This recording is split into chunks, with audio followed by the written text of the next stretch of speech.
All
right. Welcome. It's the Ascend Business B2B Sales Podcast. I'm your host, James Jacoby. Today is Tuesday, July 3rd. And today we are talking about how to build a winning sales funnel. This is a good one. We're going to dig into this. This is something that we'll want to really spend some time and sit in. It could be the most powerful podcast yet. So stay tuned.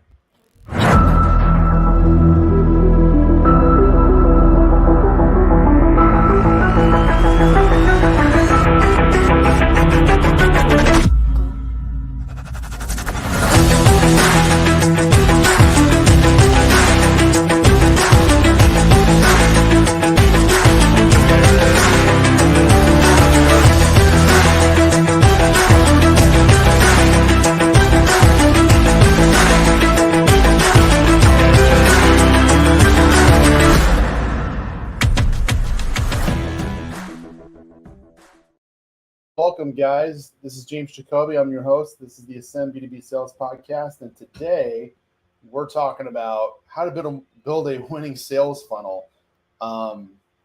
This is something that I would argue is maybe one of the most under-discussed topics in business conversations in business. You always hear about people thinking about the coolest and latest tactics with digital marketing, maybe a little like style or a certain ad that you see working out there, or maybe there's a new cool little gimmick or style point or tactic with your sales process or how you present or how you close. But I don't usually hear a lot of people talk about this. And when I want to be clear, when we talk about a sales funnel, depending on your reference points in your business, you might be thinking this could be about e-commerce and websites, which it can, and it is, but it's bigger than that. This is for all businesses. This is for specifically with what we talk about. This is for B2B businesses that are selling B2B, your products or services. So it doesn't have to be e-com. It could be website related, but this could be, you have to meet people face to face. You are, virtual, digital, like it doesn't really matter what style of business you are. We're talking about just in general, building a winning sales funnel. And what that means And why are people not talking about this more? Because as I was doing research for this show, which I love, by the way, I love doing research for these shows for y'all because I'm learning stuff too as I do this. And, I'm bringing my own personal experiences and to the table a lot of times when we talk, but I'm also bringing different trusted third party research from companies that you and I both know for the most part. And I just think it's really, really, really interesting. So um, let's talk about a couple things just to kick it off. 68% of companies have not measured a sales funnel. I saw that stat today. This is coming from Chris Digital. That's insane, right? But again, are you surprised? Because I would tell you, like I said at the top, I don't hear a lot of people talk about this. It's the impression that we are in business. We have somewhat of a marketing strategy, somewhat of a sales process. We make sales, we have customers, we have clients. But a lot of times when you get into the, hey, let's grow our business, let's grow your business. And what most people tend to think about is, all right, well, let's increase our clients. Let's get more business, more clients. Maybe let's launch a new product or service to spike the revenue. There's all these kind of goes in that direction. Sometimes you might hear, let's figure out how to cut costs, raise prices, raise margins, that kind of stuff. But I usually almost never hear people talk about, well, let's look at our sales funnel. So this is a conversation where we're going to step back. We're going to go pull ourselves out of the weeds, and we're going to go, take a nice little ascend, no pun intended. We're going to ascend up into the skies and kind of take a 30,000, 50,000 foot level view of our business today. Okay. And that's important because when we want to be objective about our business, not emotional, which is easy to do, we start to see things a lot more clearly. And one thing that we talk about at Ascend all the time, it's one of our things we almost say every day, is we want to be fascinated with what's happening in our business, not frustrated with what's happening in our business. We want to be curious, fascinated, lean into the learning, and understand, why is that thing happening? What's going on over there, and what can we learn from it? And I'm just curious. And I will tell you, whether that's with a process or yourself or someone with your team or a customer or a client, that thought process there, that thinking is going to teach you a lot of things very quickly about what's going on right and not right in your business. So, and that's where I want to lead into today, was when we talk about building a highly effective sales funnel. Not a lot of people talk about it. Not a lot of people are doing it that well. And we need to define what the heck this is. So, over half of your prospects, by the way, don't even fit your ideal customer profile, according to HubSpot. I thought that was interesting. But according to Salesforce, these are the 6 steps on what a sales funnel is. And I agree. This is, and I'll show you a nice little picture here I got for you all to give some color to this. So we got awareness, right? Everyone knows this. You got awareness at the top. You got interest in the company. Then we consider, evaluating whether this product, service, company meets the needs of what we're looking for and what outcomes we want. Then we start to lean in and talk to the company about maybe buying and what that program looks like or product or service looks like.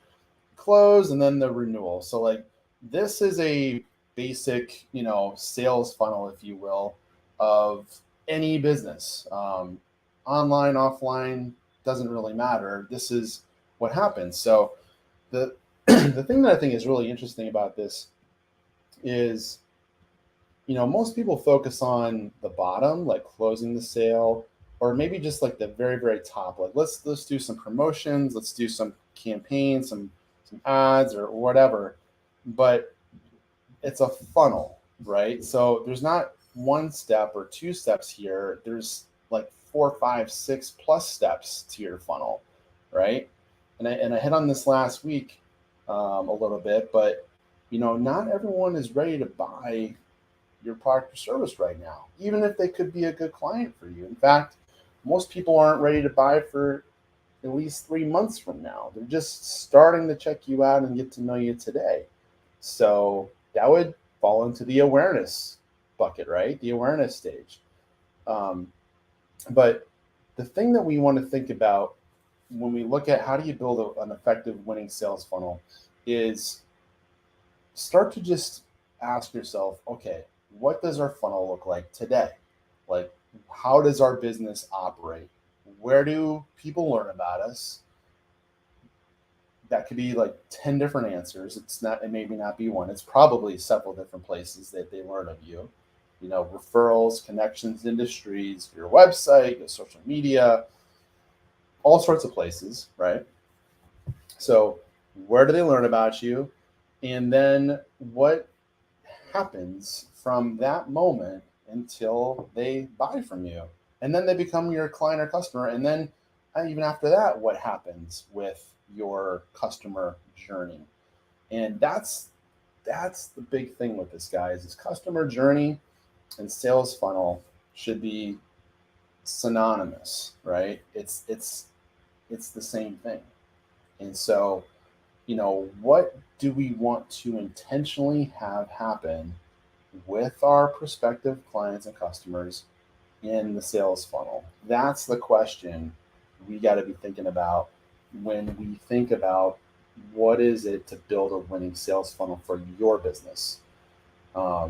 That's where we got to start. And so when we think about what that looks like, that can go in a lot of rabbit holes in different places, but I want to land you and ground you and say, listen, in order to build a winning effective sales funnel, not only do we have to be intentional about what we want to have happen, but we also need to be able to measure what happens. Because if we can't measure what happens, then it's going to be very difficult for us to learn, adjust, change, make it better, right? And so the key points I wanted to share with you all today when we get into this is, one, we want to have clear and well-defined stages. We want to think about what are all the stages when it comes to building your sales funnel for your business.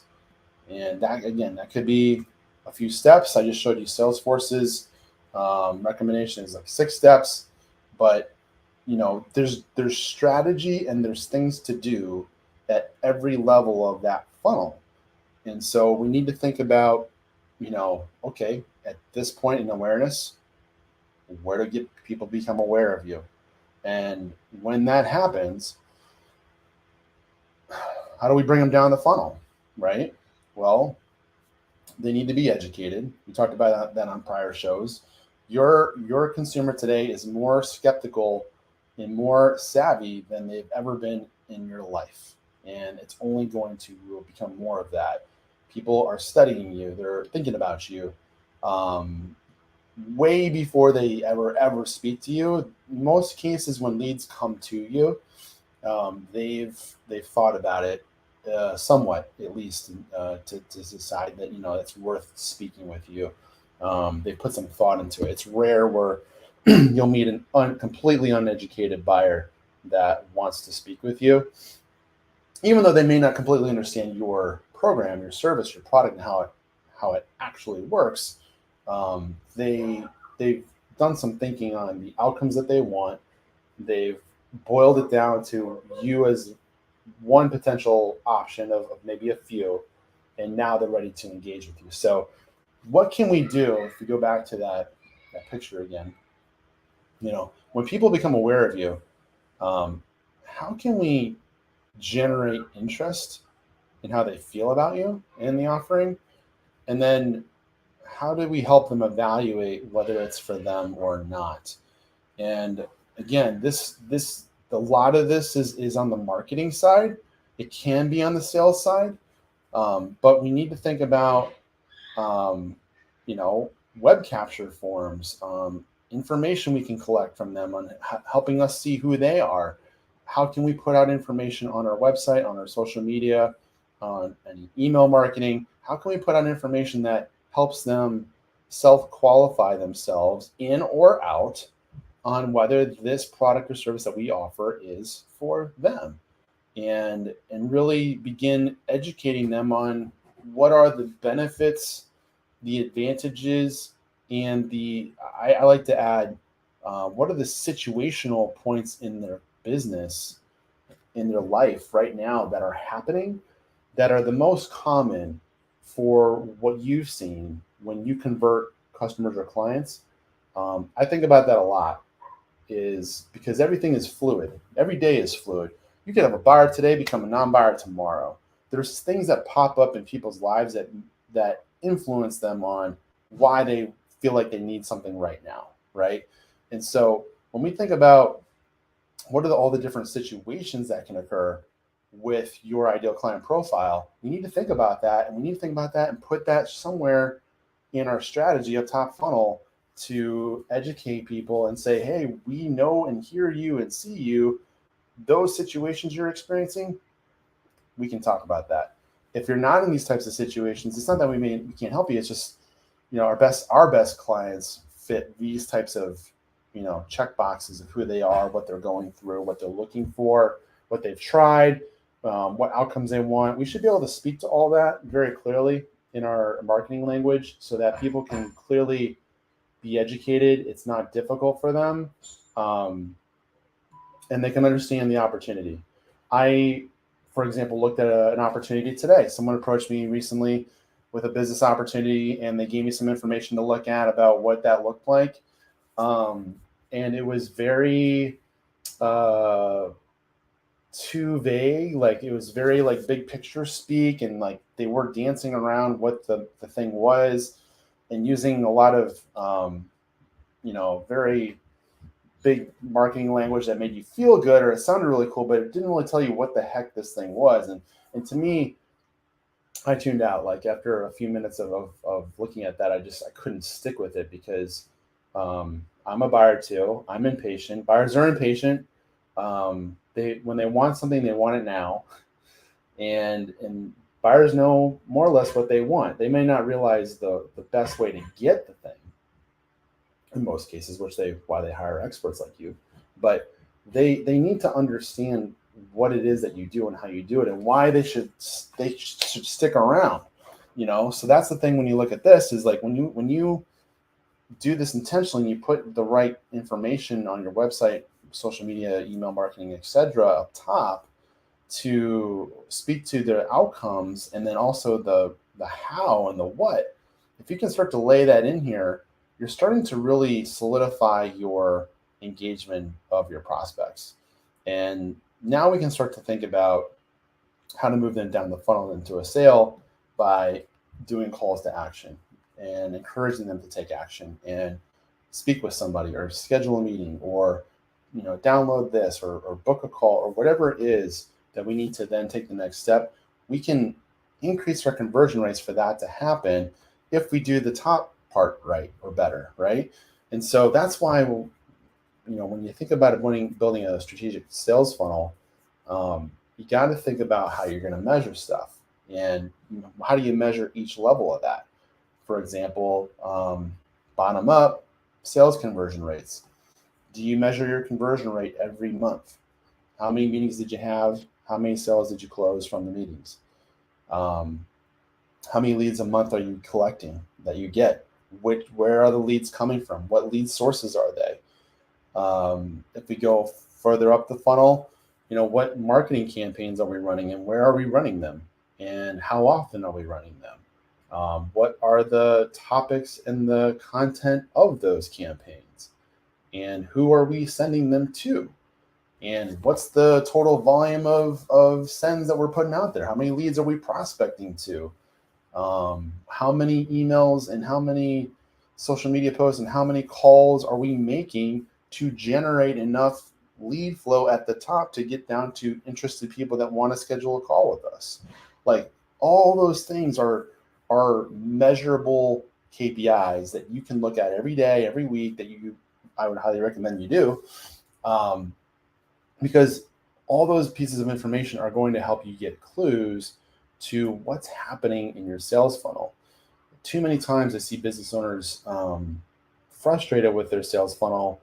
They just want more sales, but they don't know why they're not getting more sales or more meetings. And because they're not measuring every stage of the funnel strategically, intentionally, and there's thought behind that, it makes it really difficult to come up with conclusions then on what do you fix, because you don't really know, because you didn't really measure. So that's the key with this, guys, is you want to make sure that not only do you define your stages of your funnel, you want to think about what are you measuring with the funnel, and do you do that consistently? Because the only way we're going to learn from this is if we have data to make decisions from, and we can adjust quickly. I was talking to a client even this morning about their campaign, and I literally said, look,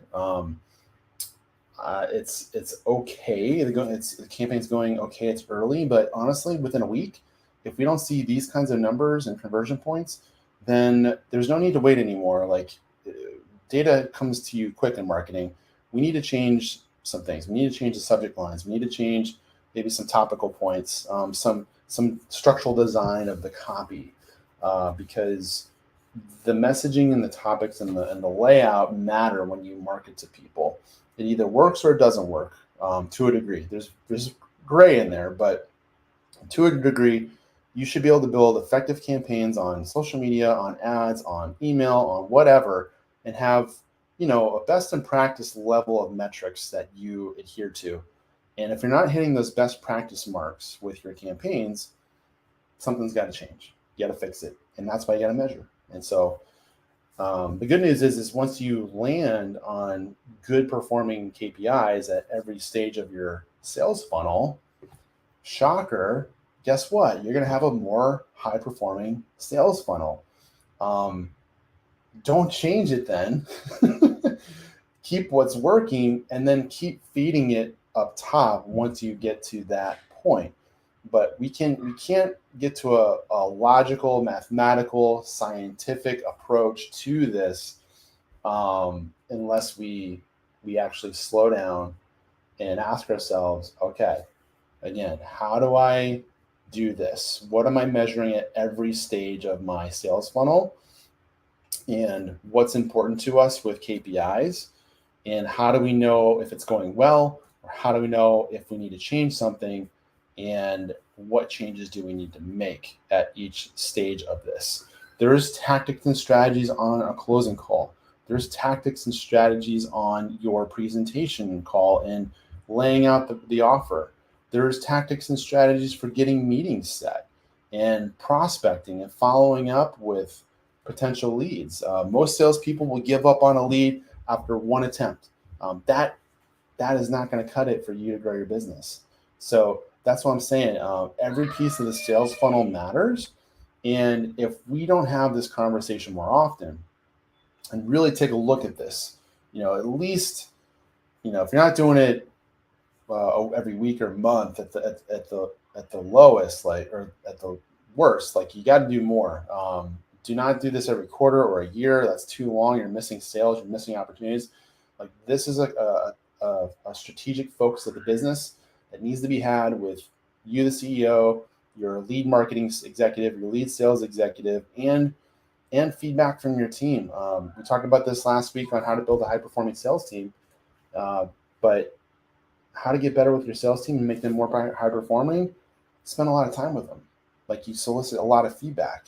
Hey, we just put this campaign out. What are you seeing with the responses? When you ask these questions on a call, what are you hearing? How is it going? Are people receiving it? Are they not receiving it? Are they rejecting you?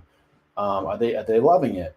We need feedback daily, weekly from our team on their interaction with the market so that we can continue to bring that information back to this sales funnel, optimize every stage, and continue to improve. Because if we're learning and changing and improving regularly, you're going to build a great sales funnel sooner or later, and it's going to pay off huge dividends to how fast you can grow, the rate of growth, the size of growth, and frankly, the predictability of your business. You do this right here, this topic today, you do this right with a sales funnel, your business will be so much more predictable than it ever has before. You'll be able to have accurate forecasting for the next several months. You'll be able to make better decisions on your hiring, on your spend, all that, if we can really dial in the sales funnel. So we'd love to hear your comments. I hit this stuff at a high level today. There's a lot of data out there, guys, on this. And I do want to hit one more point I just saw that I was looking at. So one thing to think about is it takes 5 times more cost and effort and energy to get new business than to keep the business that you have. So a lot of what we talk about usually is acquiring and going from beginning of awareness to closing sales and deals and getting clients. But we need to think about too, what is the end game of your clients? What are experiences they can have when they work with you beyond even what the initial outcome was? How can you create lifelong customers or long-term customers that can help grow their business and your business? Those are some things to think about as well when you think about your post funnel, almost, if you will, or maybe have a client funnel, if you want to think about it that way. It's really just the thinking I want you to have behind this, is the steps to why do you do what you do, and what's the next, what are we trying to really get done here? What are we really getting at with this? That's what you want to ask yourself when you go through your business model. Every step, pre-client, post-client, it will shed a lot of answers, and a lot of answers you may not have right now that are good to be aware of, because that's stuff you need to think about and figure out, if you want to build a better business right now for the rest of the year. You got 6 months for 2023 to close that on a high note. You're halfway through. You can make a lot of adjustments right now with your sales model, with your business model, to have a great second half of the year. This would be the place I would start, unless you're like perfectly great with sales and you can't take on any more clients. Then maybe work on delivery and operations and client retainment, but focus on this stuff today, guys, and hit me up with questions and comments. I appreciate you guys engaging. And we'll be back. We're not going to be back on Thursday. I'm traveling Thursday. We'll be back next Tuesday, live from Brazil. We're traveling internationally next week, so I'll do my broadcast from Brazil next week. So thanks for tuning in. Make it great. Go